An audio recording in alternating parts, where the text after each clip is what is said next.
Hello, everybody. Hello.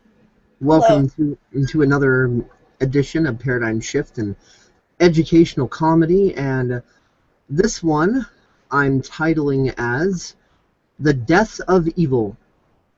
First, I'm going to play a short, roughly 20-minute or so audio clip from a radio show called Open Your Mind, where a few months ago there was a guest by the name of Michael Sarian, I think you pronounce his name as Tsarion, Michael Sarian, November 23rd, 2014. And he's talking in this clip about exactly how and why the globalist power structure is like at each other's throats, and why this can be a really good thing for us, for those of us who are willing to be empowered, and how we can totally take advantage of their confusion and, make things better. So I'm just going to play this clip, and then, I'm going to get your thoughts on it, and we're going to, just kind of discuss this. So let me know when you're ready and when Okay. you're done navigating your house. Sorry. I am ready right now. Okay, are you sure? I'm about to sit down. Yes, I'm sure. Alrighty. Here we go then. Sweet. The head of the snake has been really cut off, and they're struggling, and they're battling, and they're fighting. There's infighting going on, and they're fighting each other, and maybe they are all trying to grab the treasure now that the pirate captain is dead. And we've just seen so much going on. And there's also probably an element as well, I don't know whether you agree with this, that even the people that's on the top, if they're gone, the minions will have to be showing some kind of control to the outside world. Otherwise, it will just escalate to the speed of the collapse of the cabal. That's right. There's a tremendous danger of that. And I think that that's one of the reasons. If we go through a few reasons, what you just said there is very true, that it's not that this death was planned. You see, this is the whole point. The original masterminds were expecting that their descendants would be competent. You can't live forever, so no matter who you are, you need, just let us think of somebody like Cecil Rhodes or Lord Alfred Milner or Lord Sykes or any of the endless amount of names that we could mention who played a role at the higher ranks. And then, as I mentioned, the names of the Affondi, these are the extremely wealthy College of Cardinals and people like them, and the orders to which they belong, the Masonic orders to which they belong. These people expect that when they die, or as they age, they will have lieutenants who will take over, and like a lot of organizations do. But in reality, you see, this often doesn't work. You cannot count, and I mean you cannot count, the amount of profligate sons and daughters who have spendthriftly and flagrantly wasted the resources of their fathers. I'm not talking about in business now, I'm not talking about conspiracy, I'm just talking about regular business. Somebody who slaved, who opened companies back in the 20s or in the previous century even, and they build and they build and they build these empires, and then some ludicrous playboy son or daughter just goes and throws it all away, at the gambling tables, or spend just yachting around the world, Yeah, and spending it frivolously. This has happened even in business, let alone on higher levels. So one of the reasons why there could be a major declination in the major conspiracy is simply because the steering committee level personnel die off, and their descendants prove relatively incompetent. This is the key, you see. And then they're all grabbing the chart, and they're all trying to grab the wheel of the ocean liner to say, I know where I'm going, get out of my way. It's like some Alice in Wonderland kitchen, or some trolls around a cauldron saying, give me the pepper, give me the salt, I know how much you'll be going into, get out of my way. And in the end, the dish is a catastrophe. They haven't read the recipe book properly. They may even have lost sight of the North Star. To take our metaphor of the liner, they may have the charts. They may not be able to make sense of the charts because the vision that their forefathers had, they were obsessed with. These were a different caliber of psychopath. And the later psychopath is just, he's equally psychopathic, make no mistake about it, that the descendants are no less evil than the original group. But the simple fact is, they may not have the same ideology. It may just be very vague to them. What are we doing all of this for? Do I really want to occupy these seats of power? You know, I prefer just to playboy around. I prefer just to grab all this money and have these have these escapades. You know, I don't seem to have the same mettle. Is the word I'm looking for? The mettle, mettle. You know, riding in the battle like these, you know, stiff upper lip previous incarnation guys who were utterly dedicated in a way that the modern man, therefore their descendants, have no clue. So when you're dealing with Opus Dei and you're dealing with the Propaganda Due, or you're dealing with, you know, the Jesuit order and the Alpha Lodges of Freemasonry, this sort of Lord Kitchener gung-ho ride in the battle, you know, philosophy, this sort of crazy psychopathy, is really no longer found in the lily-livered, spendthrift, imbecilic descendants, you know, that you have later on. And they're just not able to decipher the charts anymore. The guiding star has become occluded, and they just go round and round and round in circles. The conspiracy is technically still going, but it's going on autopilot, you know, so to speak. And they just and another thing that can happen is because I've written about John Dee and I've written about some of the heavy-hitting architects of control, you know, pointing out to my readers just how serious this conspiracy is and how deadly it is. But the thing is, you see that these people had goals in mind, goals for the 20th century, goals for the 21st century and beyond. You know, and in my Atlantis book, I name what those goals are. One of the most important ones is literally vacating this planet, you know, with the use of the technology. But putting that aside, let's just generally accept that these people have definite goals. But see, as time passes, time has its own strange energy. And as you are tunnel visioned, when you're tunnel visioned on these agendas, you're also blinkered to what life itself is doing. You don't know what's going to happen in history. You don't know what time will do. You don't know what the thinking patterns of the next generation is going to be, let alone 5, 6, 7, 8, 9, 10 generations down from where you have existed. So there's a lot of variables that these hierarchs, these evil arcs, simply cannot predict. And these things, these variables, can often work in against them, against their agenda. Just like I say, you have a goal, you work to facilitate that goal, and for some damn reason, you know, this can happen to a snooker player, this can happen to a track runner, this can happen to a person who's trying to, invent the greatest sports car, and all sorts of weird variables come up that basically block you, And then another thing is, it ties with what I've just said, is that simply, even if you do reach some of the outcomes, they may not be satisfactory, because when you plan something, you don't actually really know how the outcome is going to come out. So generations go by, right? Centuries go by, and then some of these things may have even been realized. Because I think some of the things that the conspiracy wanted have been realized, especially in terms of technology. But you see, centuries have gone by, and the outcomes that you may have predicted just don't quite come to pass as you'd hoped. And therefore now there has to be some sort of replay, or some sort of reconfiguration of the plan. This also, I think, is important. But never forget that simply the process of history itself, the process of time, these people think they're in control of it. But of course, that's laughable. Any fool. I mean, it's almost a symptom of psychopathy to believe that you can have so much power that you can organize and control the flow of time. The actual existential fact is you can't. Even if you've got all the money in the world and you've got all these lieutenants, you still cannot rein. You cannot rein in time and make it go your way. You see, so there's that to bear in mind as well. No, totally great. And there is the other side of the coin, which I'd like to throw in here as a topic of discussion. Do you feel that maybe what's going on as well is part of their plan to show that they're weak, and they're showing their kind of underbelly, but they're doing it on purpose to fool people into thinking that they are weak? Yes, of course, this is key, and now that what you said will even be more important to them, because now that the head boy has blown his brains out or died of some hideous disease, and it's just the palpitations of this monster, you kick it and it shudders. They can't believe it. You've got to realize that this change in the status quo has completely thrown a spanner into the higher echelon. These people are looking for a leader and they're not finding one, and they're noticing that it's like Al Capone has been taken out of the scene, and all the other lieutenants are just trigger-happy people. And that is why they had this debacle in the Vatican back at the death of Pope Paul I, which shows me a serious meltdown. That shows me a serious lack of control, where all these bankers and underbankers are just grabbing money for themselves and running amok and making all sorts of deals.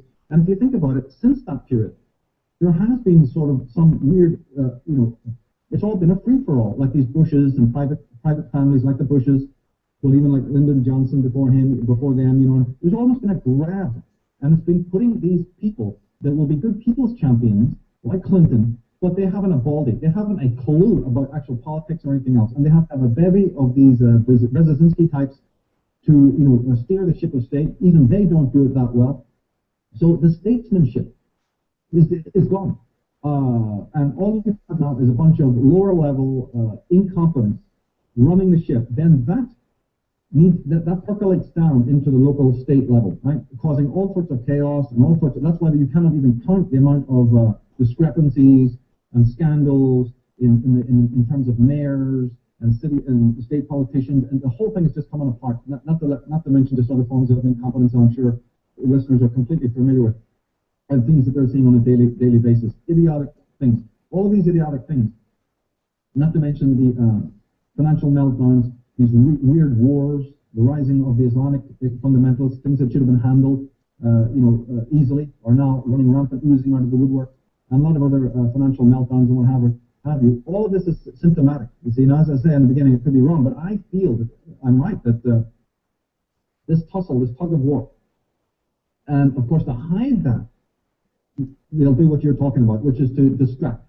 And that's easy. They've got experts who are really, really good at distracting you, into other headlines, other things that are happening, to disguise the fact. Now, the point that I was really hoping to make was that while the head has been cut off and it is dead, and the thrashing around can also be, negative in its own way, because now what might happen is we're in danger of having another conspiracy type thing take over. There's a situation in which the main one has died, but it could incarnate another sort of control, some other kind of draconian control. And also on a more deeper psychological note, and this is more like focusing on my particular work, and that is, even though the main prison warden is dead, and even though the prisoners can actually technically walk out of the prison, there's a psychological, compulsion in people to not want to be free. So I do agree on the optimistic side that we have, and I've already said, that since 9/11 we've had so many thinkers and teachers and writers. This is unique to our history. So there's every chance that now there is this phase shift in the status quo, and people have a chance to be more free mentally and spiritually and even physically than they've ever had a chance in history before. But of course, the intelligent man knows that not everybody wants to sign off on the contract, because these things are two-way contracts. It's not just gun to the head. The hierarchy may be weaker, and the bonds that we had with them, the agreements we had, may be slightly molded. The chains may be moldy enough for you to pull them off. But the other thing that we might see is that people don't want to pull them off. They just want to replace those chains of iron with chains of gold. And so now the responsibility falls deeply onto the individual, person, you, me, the listeners here now, to pick up the slack and say, something, I'm glad to know that there's been this kerfuffle on the top levels of the pyramid. It may not be as draconian, it may not be as strong as it was before, but it still falls to me to do something about that, and then finding out, how do I heal? How do I, how do I purge from my system all that slavery that my forefathers have been in, and what can I do it with my consciousness to feel free, to get rid of these attributes, these symptoms of slavery? And I've always advocated in my work that means a deeply radical new relationship with what you have been called your negative emotions, like anger, like anxiety, violence, guilt, shame, hate. Because if you don't, then you remain enslaved in another way, and you'll still be running to those pharmaceutical drugs or the illicit drugs. You'll still be enslaving yourself through inebriation or anesthetization, and therefore there's a two-pronged approach. Yeah, we've made great headway in uncovering and exposing the monolithic conspiracy, but we still have a lot of homework to do on the positive side to get out of slave think and to get out of hive think. The ubiquitous collectivism that is symptomatic of these leaders, and we are contaminated by it. So there's a lot of work still to be done on the spiritual side. I think we could probably look at something like the Borg, where they assimilate, and we have to get away from that and think for ourselves and not be tied into group mentality to a certain extent.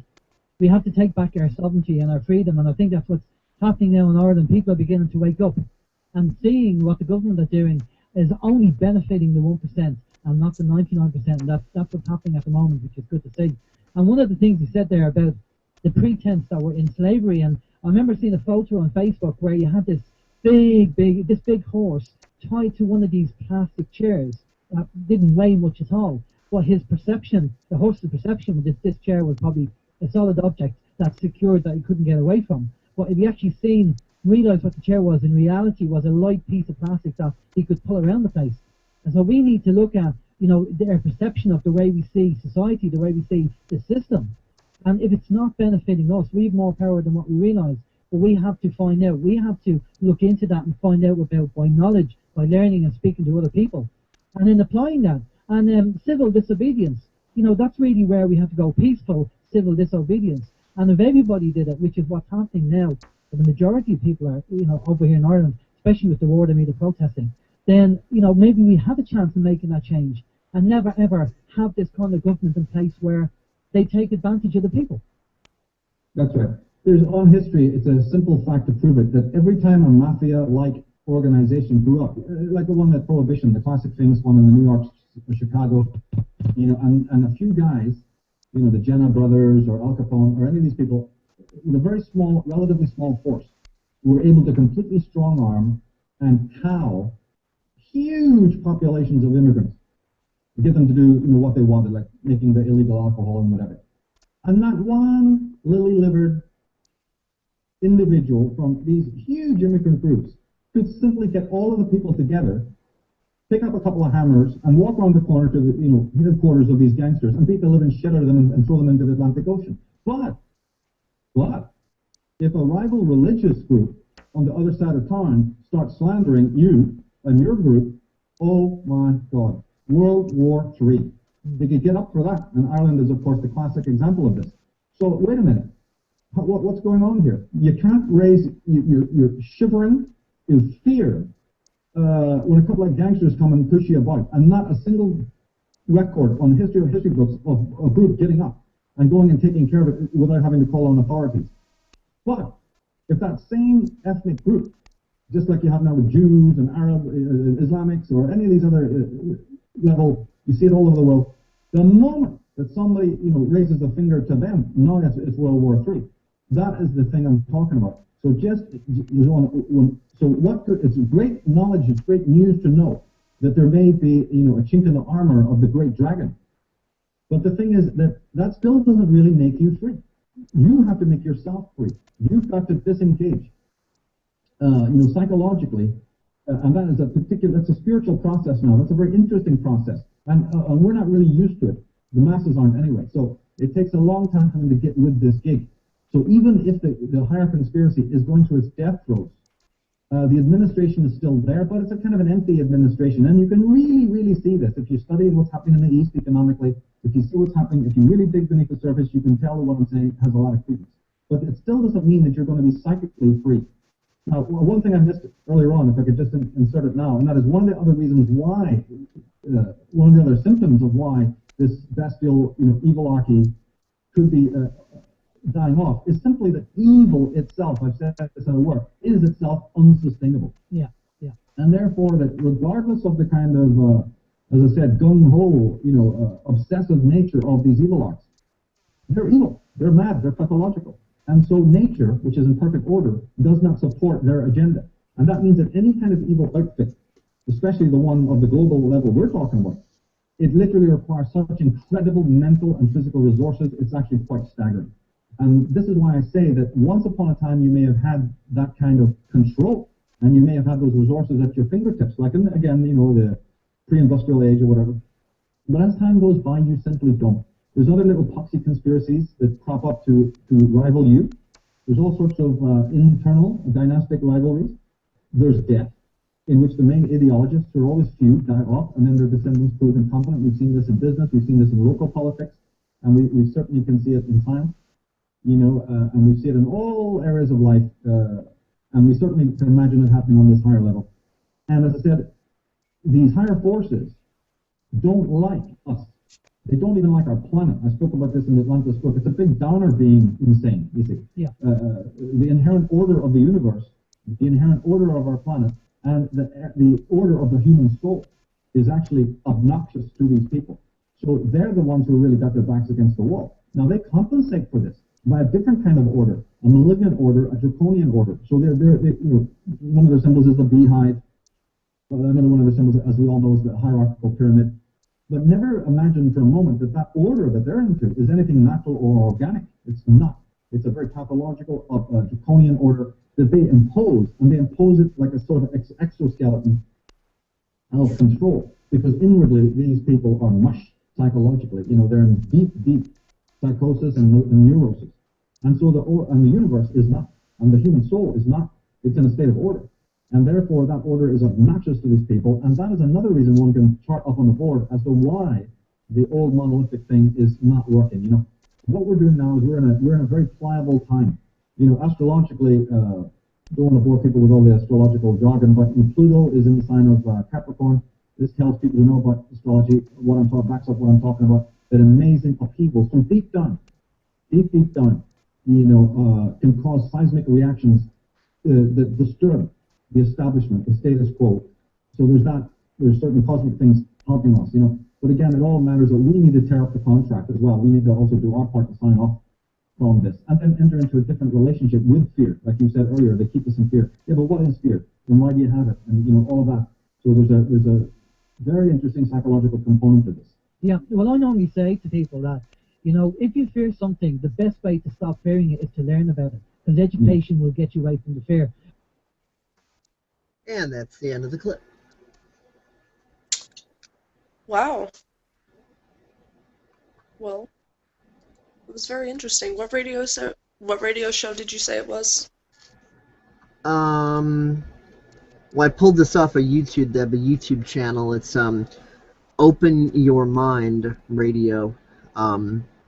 So it says here that it's OYM Internet Radio. That's the name of the channel.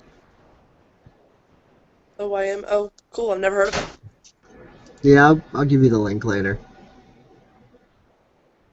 What did you think of it? I thought that guy was so completely spot on that I felt compelled to have a Google Hangout about it. And I felt that he said it in 20 minutes what would have taken me, like, you know, 3 hours to explain, because I'm such a long-winded bastard. Yeah, he did a great job. I didn't catch all of it, but I loved what he said about how if we want anything to change, we have to realize we have to set ourselves free of, you know, the only reason they have authority over us and that the system works the way it does is because we believe in the system. Or, well, we believe in what we think the system is. You know? Yep. I completely agree with that. Or as Larkin Rose said, if the problem is the mental malware in your head, then it doesn't matter who you get rid of in office. Yeah, exactly, because you're always conducting yourself according to that. Yeah, and kind of like a point you had made about, you know, the slaves back in the 1800s and stuff. There were so many more slaves than plantation owners. They could have all just been like, fuck this and walk out of there. But they didn't, because they believed in their slavery. Exactly. So slaves are actually the ones that kept the system of slavery going through their belief in it. And, you know, the same way with the fiat monetary system now, that we're enslaved by debt, and, you know, we have an addiction to oil, even though for the last 100 years there have been countless other ways to generate power that, you know, don't require oil. And then things like nuclear is nothing more than a very dangerous, expensive steam engine. That's all it is. I mean, you could do the same thing with geothermal energy and it would be safe. I think that one of the biggest components, I mean, everyone says they want freedom. They believe in, you know, natural rights. But the thing is, I think a big part of, you know, if we ever want to change the system is we're going to have to, basically, we're going to have to confront the part of ourselves that likes authority, that thinks we need it, you know? Yeah. There's a part of ourselves that likes to be babysat, that likes that. Who was that next to you over there? That was my cousin Jesse. I'm at Emily's house right now. Oh, okay, because I didn't know where you were, who you were with, so I was just like, okay, if that's Emily, she's completely different than the last time I checked. No, that's Jesse. Hey, you want to Okay, see some cool new shoes I got? sure, why not? Cool, huh? It almost looks like the laces could glow in the dark or something. Yeah, they're mint green. They're real cute. They were on sale pretty good though, so didn't break the bank. So does Jesse know we're streaming live and this is being recorded? Yeah, I told her. Oh, okay.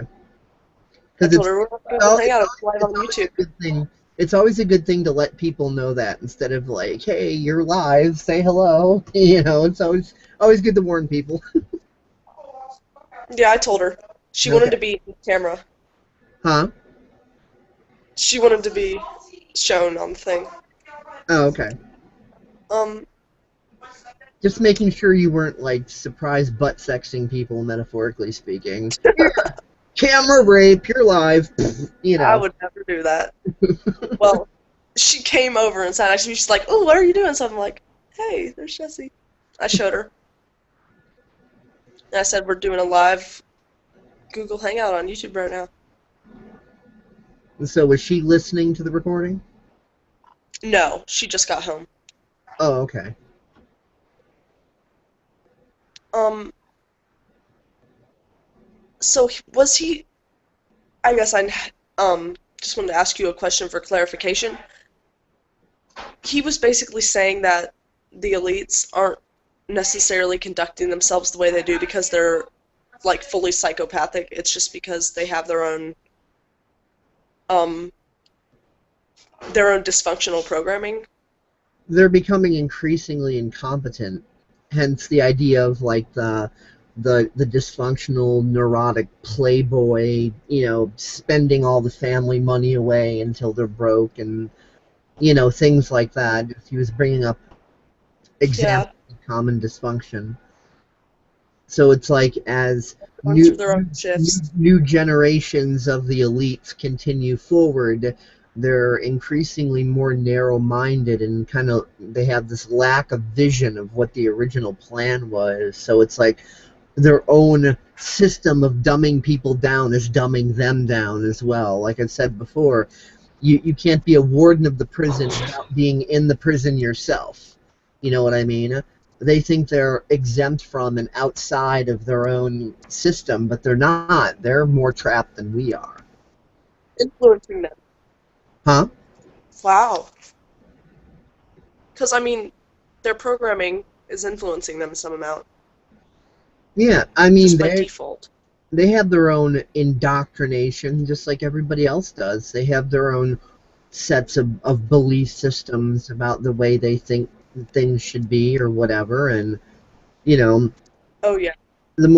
the more arrogant people get and the bigger a chip they have on their shoulder, the more their brain kind of goes out the window, so to speak, and they're not really thinking Yeah. rationally or clearly, and so they're making all sorts of stupid mistakes because they're being so arrogant, like, oh, don't question me, my way is the right way, my way or the highway, and they're just on this egoic high, and they're not really using intelligence to plan anything out. They're not taking other things into consideration. Their predecessors were a lot more intelligent and a lot more careful than the modern day elites are. So Wow, yeah. that's why their whole plan and all their structures are going down the toilet. And we're seeing that by all the dysfunction and chaos in the world right now. Because And, oh, people yeah. people who learn about the plan going back centuries are looking around and going, wait a minute, none of this seems to be going according to that plan. How does this fit in? And the obvious answer is that it doesn't. Because these younger generations, just in the same way that, sometimes a teenager will utilize technology in such a way to where they start taking life for granted instead of using it as a tool to help them. They start taking life for granted. The elites are the same way. They've got all this modernization that the previous generations didn't have. So they're taking things for granted, and they're not really fully understanding the original plan or the implications, so they are fucking up left, right, up, and down. And they have chips on their shoulder that are so big it's resulting in perpetual incompetence. Damn. That works to our advantage. And like I said, they have their own goals and stuff, things that they're striving towards.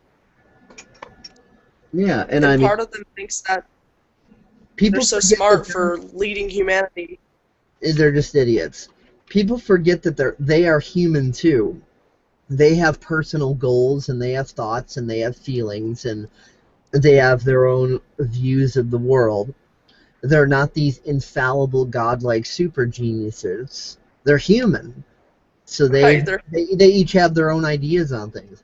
Just like you and me, we agree on some things, we don't agree on everything. Why? Because we're each individual, unique human beings. But the same is true with the elites. Only with the elites, they're at each other's throats instead of talking things out. and they're just in a slightly different position than us. Well, not slightly different. They're in a different position, but Similar, but different. they have more money to work with. They can kill people anytime they want, and it's kind of their thing. The type of people that would throw their own mother under the bus if it suits them. I mean, these, when they grow up in an environment where they've got all this money, all these resources, all this technology, they start taking everything for granted. And the more they take things for granted, they kind of get stupider and more narrow-minded, which makes them more prone to being negligent and making more and more mistakes. And the more negligent they become and the more they fuck up, it puts them at an ever-increasing disadvantage. So then it doesn't matter how much money they have or how much resources they have or whatever it is that they have. If they're not wielding their tools intelligently and wisely, then it doesn't matter that they even have the tools. Very true. Yeah, and like if you do something with a certain mindset behind it, it doesn't matter, like you said, what you're using. If you're using the tool to stab yourself in the leg, it's just, that's not going to be a positive thing, no matter what way you try and spin it. Or no matter who you are. So. Or think of it like. Yeah, and I mean, this is good news for. Gravity doesn't care if you're rich or poor, or if you're a president or a homeless person. Gravity's going to take you right off the cliff no matter what. Yep. And these people, they're kind of like us in the sense that sometimes it's a little convenient to think that we're exempt from the laws of physics, but we aren't, Yeah, we think that we kind of separate the idea of, human social activity from actual physics. We think physics applies to like fire and rocks and plastic and inanimate things or planets zipping around the sun or whatever. We're not thinking that it actually applies to how we conduct ourselves in our own lives, and that we are made up of this energy and this matter that is governed by these laws of physics. So that means even our social interactions are still governed by those physics, and we take this completely for granted. And we look at that idea of, oh, well, that's just ideological, or that's whatever. That's not physical, so it can't have a physical implication.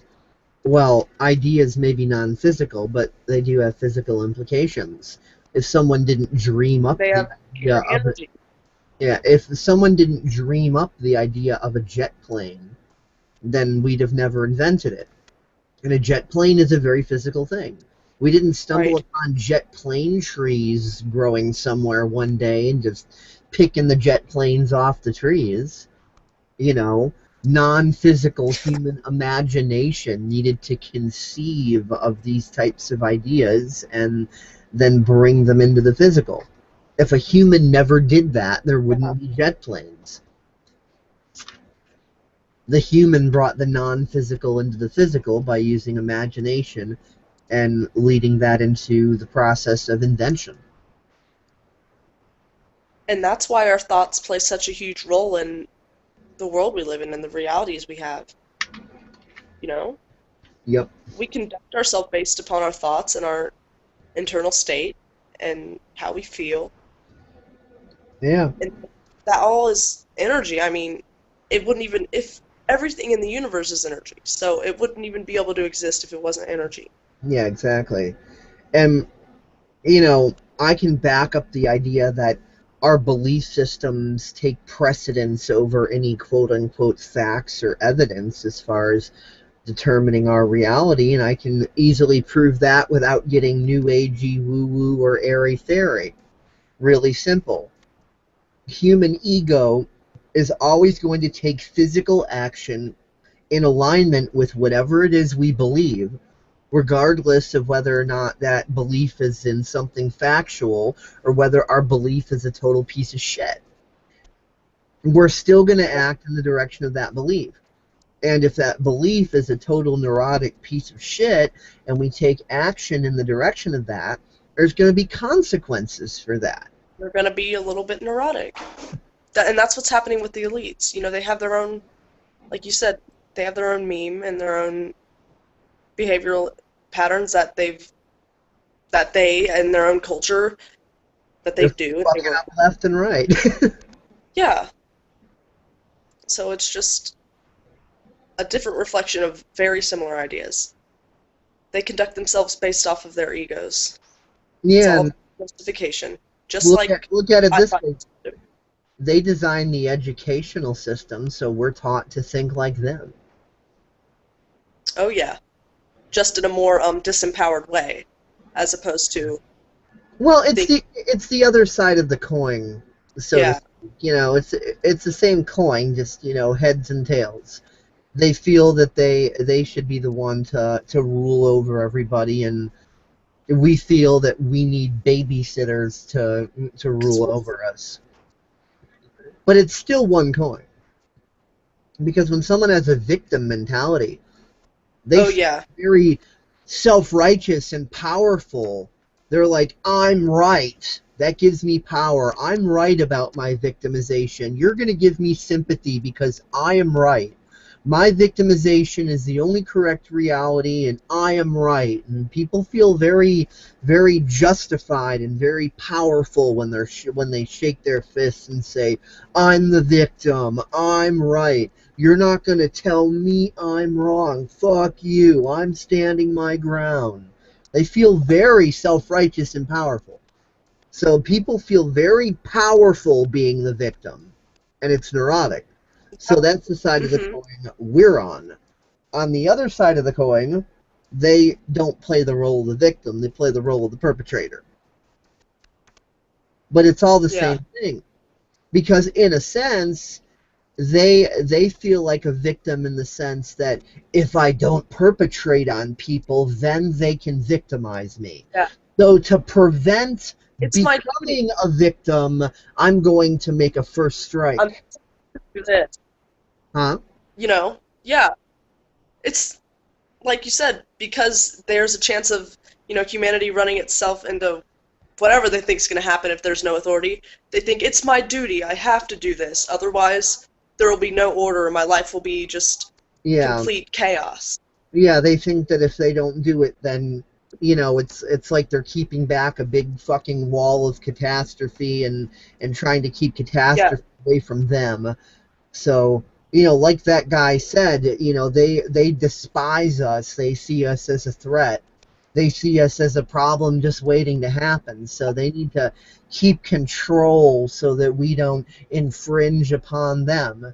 So they're feeling Mhm. victimized in the sense that if they don't act as the perpetrator, then the rest of humanity is going to come and infringe on them and make them a victim and make them feel Yeah. powerless. So they have to disempower everybody else first, and that's their Yeah. mentality about it, and it's all fear driven, and because fear is Yes. all they know, because they know that fear can be used as a weapon against them, they use it as a weapon against us. They know very well Right, how because we fear have works. it's either us or them. You know, we're the select few that get to, be aware of our power. We're the ones in charge, and if everyone was in charge, it wouldn't be, safe, basically. Well, it's more like if people were educated on how to be sovereign individuals, then there would really be They people lose their control. people wouldn't have a need to dominate other people Yeah. if they understood that, yes, we're all connected as a collective, but simultaneous to our individuality. We're all unique individuals, but we're all also linked. We're on the same planet. We all Yeah. interact. Unless you're a hermit living in a cave forever, chances are you're going to interact with other humans. So it's that idea that both are true. Instead of having individuality against collectivism and these two ideas fighting each other, instead to realize that both exist in parallel and they don't need to fight. Yes, you're a part of the Yes. collective, and yes, you're also an individual, and both are equally important. Exactly. And And we that's can called shed being the a grown up. That's called being a grown up. That's what society does not teach us how to do. because we're collective in the sense that we're all human. We all live on Earth. Like, I'm not even trying to be, You're like, not trying to be ideological. yeah. Well, it's just You're being literal. You're a part of a community. That can't be helped. There's other humans that. around. That's the way it is. But you're also your own individual expression of what it's like to be a human, and that's okay too. And you're an individual in the form of your perspective because you're an individual consciousness projected into an individual experience. Yeah, But well, simultaneously, there's other people. And everyone else having their both experience. exist and both are valid, and the world would be boring if that wasn't the case. So basically, that is so true. The idea of collectivism versus the individual, that is really, I mean, it's just another war that we try and put on polarities. It's neurotic and stupid. It's like saying that the right kidney and the left kidney have to go to war with each other. It's that ridiculous.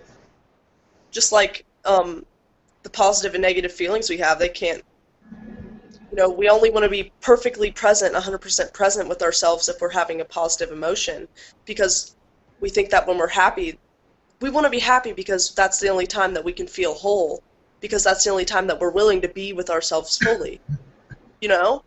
Yeah, and because we're judging our negative emotions as quote unquote Yeah, bad. we judge them as bad, so we don't allow ourselves to, we put resistance on them, we don't allow ourselves to feel them fully, and then, They co-opt us instead of allowing ourselves to face it and release it. It's like yeah, building up inside of us like we're a container, and air is continuing to go into the container with no outlet, and eventually there's this big boom. yeah, and I mean, we wonder why we don't feel whole and what's missing. The thing that's missing is because we aren't, the only time we're fully present with ourselves is when we're happy, and that's what we really like about the feeling of happiness. It's not that happiness is better than feeling bad, it's that that's the only time we allow ourselves to be there, to really sit with ourselves, because everything other than that is too uncomfortable, I was you know? going to say earlier that what the globalists do is kind of similar to what a lot of chicks do, like the idea of the girl wants friends, Feel but whole. but still they push people away because they're afraid that if a person gets to know them, that they're going to get taken advantage of or hurt in some way. So Right. they push everybody away preemptively just on the assumption that everybody's kind of out to get them. And they base that assumption on other past experiences, which might not have been so great, but they're not understanding that it's not their fault that they were born into the society that they were born into. They were just taught a particular view, and they'd been around people who were taught that same view. And that if you shift your view, you are no longer compatible with those people, and then you start to attract people who match that same sort of view. So it's not that these better views don't exist and that there's no one out there that has it. It's just when you're locked into one thing, the idea of there being something else just seems ridiculous, because you point to all your past experience and go, nope, this is all I've ever seen, so that's all there ever must be. Mm-hmm. And that's more than just a little arrogant, but that's how we're taught to act. Well, it's because that the idea that there might be other possibilities of how things could be, it rages against our feeling that, we can, like you said, we can really feel justified when we think, things only go bad for me, there can't be anything else. Because that's comfortable, Rich get richer, poor get poorer. Life is hard. If I didn't have any bad luck, I wouldn't have any luck at all, et cetera, et cetera, et cetera. Right. Law, there's go wrong, will go wrong. Yeah. But those are all belief systems. They are. And I'm not saying hello. And I'm not saying that those systems of belief aren't true. I'm just saying they're not absolutely true. They're not the only game. Right. They're not the only option. And when we realize that they're only true because we're choosing to place, value in them, that's when we can take back the power and I mean, hell, look at coordinate ourselves. The signal's kind of breaking up there a tiny bit. We have to go soon anyways, but this has been excellent discussion. You should continue talking, about, I figured you probably had more to say, so you should keep the hangout going when I leave. Yeah. Well, I was just this has been good discussion. I was just gonna say, look at little kids. Like a little tiny bit. Look at little kids. Little kids? Try telling a little kid that they don't have the right to feel sad, and they'll look at you like you're smoking something you shouldn't be. They don't understand the idea of negative emotions being bad. They feel completely justified about feeling whatever emotion they feel in that moment. They do. Yes, because you're allowed. Dave Kelso, that's a good point.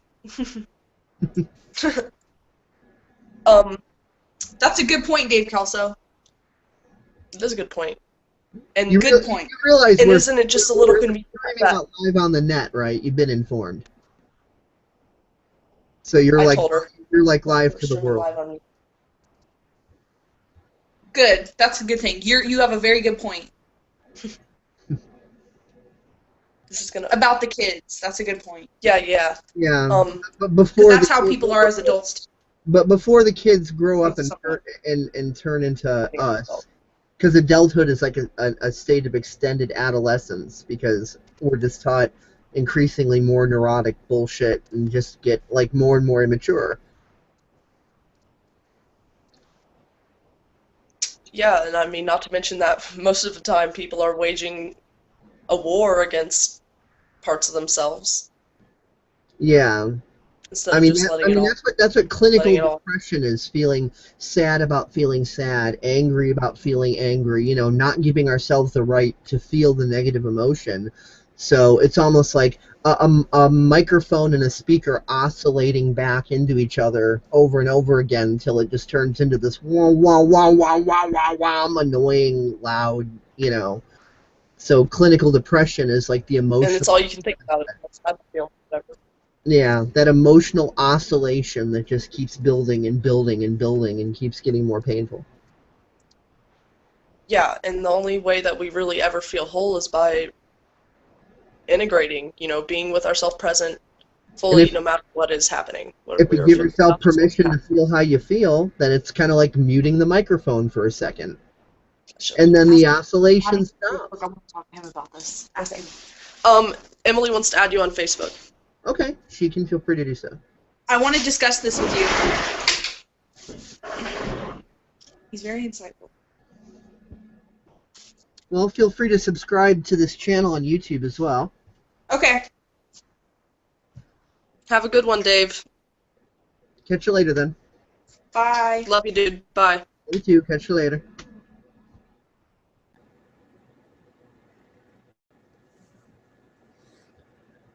Alrighty. Well, Kristen had to go.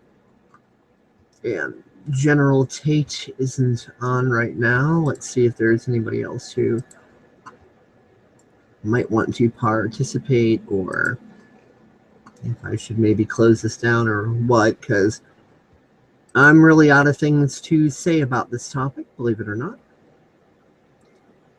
I don't see anybody else on, so yeah, I guess I could close this down, but I hope everybody who watches this has found it to be insightful, and maybe it gives you something to think about.